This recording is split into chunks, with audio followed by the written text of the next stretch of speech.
বিয়াই তাহলে আসে না যে মাতব্বর আসলে যে মুরব্বী আছে মিয়া তো ছোট। নাবালিকা মিয়া বিয়া দেওয়া তাই না তো অপরাধ, বুঝছো? হ্যাঁ ঝামেলা হবার পারে তে আসছে যখন আমার কাছে, নিজের গ্রামের মেয়ে একটা বিয়ে হবো, ঠিক আছে ব্যবস্থা করবো নি। থানা চেয়ারম্যান যারা আছে আমি ওটা ইর করবো নি, সমস্যা হবে না। মাতব্বর আল্লাহ দেখেন বিষয়টা হ্যাঁ হ্যাঁ, যেহেতু বিয়ে আমার আল্লাহ আর্থিক অবস্থা খারাপ নাকি মুরব্বী আরে আমি আছি না, চিন্তা নাই, তোকে যা করলে আমার ব্যবস্থা। আর সমস্যা আচ্ছা আচ্ছা আচ্ছা হ্যাঁ, কিছু বলো, হ্যাঁ যাও। যাও।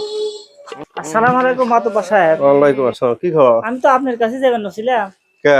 বেজাল যে বাইজা গেল কোনছেন ছোট মিয়া, আমি তো পুলিশ এসে গেছে বাড়ি বিয়া দিয়ে তো পাইতেছি না কোনছেন। তো বেজাল তো বাজবই, আমি তো বাড়ির থেকে শুনলাম যে ডিজে বাজতেছে, তো কইলাম যে তুই হলো ঝাওয়ালের বাপ মায়েক আর আমাক কবু টুপ করে বিয়ে দিয়ে দেবো, তা না আমার গ্রাম ধরে হইলে তো আমার দিছে আও তাবু উঠানে যাও, আমার ডিজে না চাইতে চাও, তোমার বাড়ি ঝামেলা বাজবো না কার বাড়ি ঝামেলা বাজবো?